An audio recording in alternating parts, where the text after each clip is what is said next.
Alright, y'all, what I got here, I got a Nissan D21.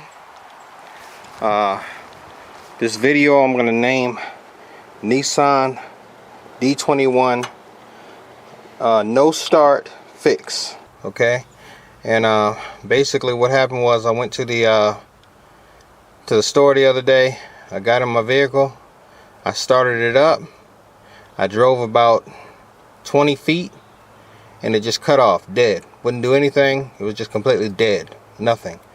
I kind of rolled into a parking space, another parking space. I got out of the vehicle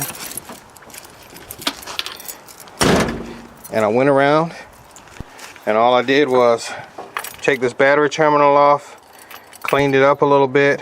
You know, I took a screw and I kind of scraped all the it had a little bit of corrosion up there that I thought was probably keeping it from I thought it was a symptom for why my vehicle just cut out on me like that. Come to find out that had nothing to do with it. So I put it back on after I cleaned it up and it started. But really, it didn't start because I did this. It started because I had touched some of these wires and wiggled these wires. See, right here you can see it. This wire here and this wire here. Every time I wiggle this back and forth, I had the key in the on position, and I would just do this. This is after I had troubleshooted, after I had checked my starter down there, after I had put the voltmeter on my battery. This battery is 218, so it's only a year old. So after I did all that, I started testing the wires. I even looked over here and checked my starter solenoid, which is here. It was hanging down. It wasn't strapped up where it's supposed to be on the firewall over the right rear well.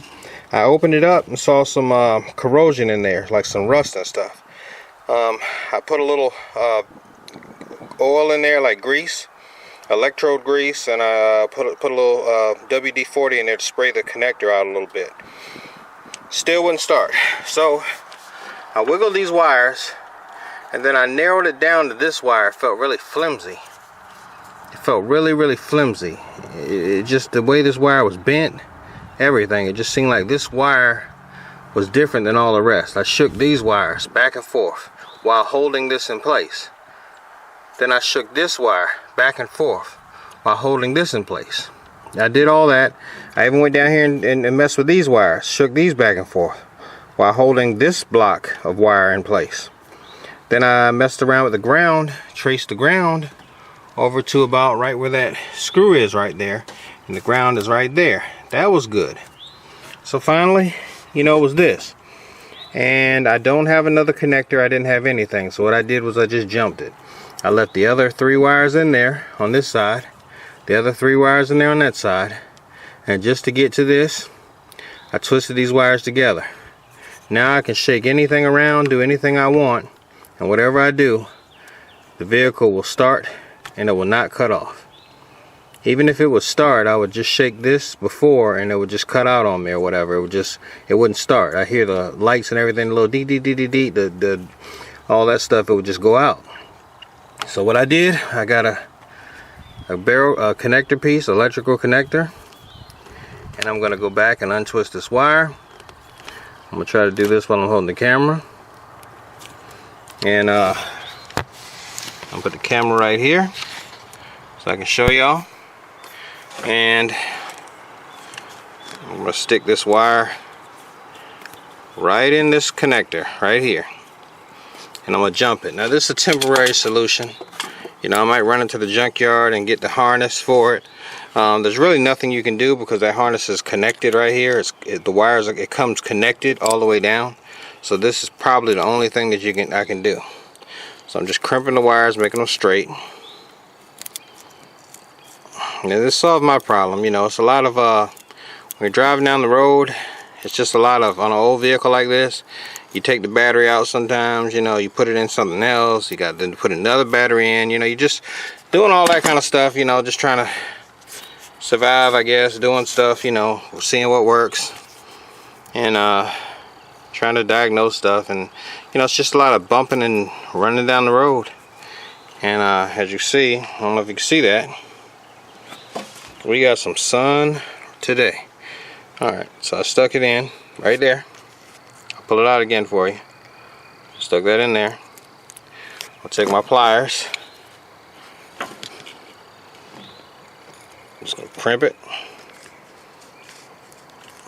Kind of get a good bite on it, because you are going to be going down the road.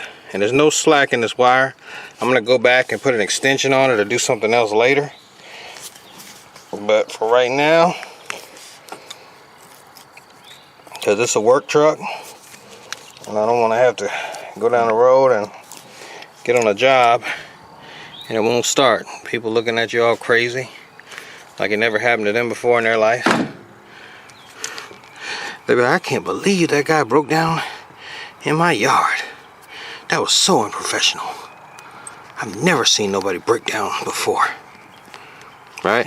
You know how people are, man. You know how it is. But we're going to avoid that right now, because we're going to crimp this on. Like I said, it's a little tight. But we're going to make it happen, Captain. Oh, it's trying to come out. That one little wiggle on the this is the skinnier wire. So this is a skinnier wire.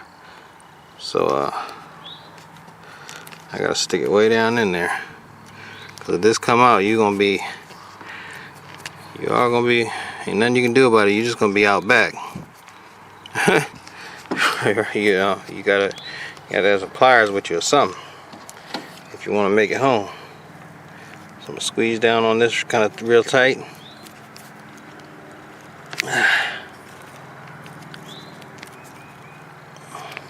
Kind of pinch the end of it, and then kind of work your way down. That's the way these little cheap crumpers work. I don't even have any duct tape today, but I'll get all that stuff because I want to wrap it up, make sure it stays in there, and that should be cool. So I'm gonna go in, and I'll tell you, if that's not in there, it ain't gonna start. Okay, now I'm gonna go around.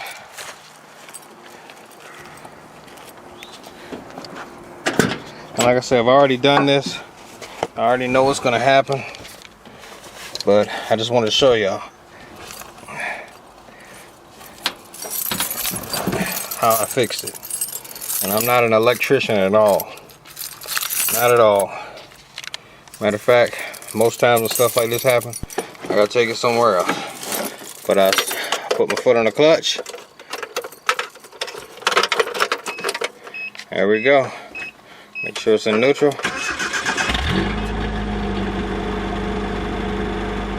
All you see now is a little brake light, because I got my brake light on. My brake emergency brake. And there we go. That should be what it is. So this might be, if you have something quirky, your vehicle won't start in this old Nissan D21, you know, just go through your wires. Maybe you'll find one that seems like it got a little play in it, and just wiggle your wires. It's a lot cheaper than going and getting a starter. Who wants to do that? Getting a starter, dealing with that, dealing with this, taking that out. So this was how I fixed mine. Alright, I wanted to show you what I did of the Nissan D21 no start fix. I put these up here. I got them from Harbor Freight to protect the wires, keep them from vibrating a lot as it's driving down the road.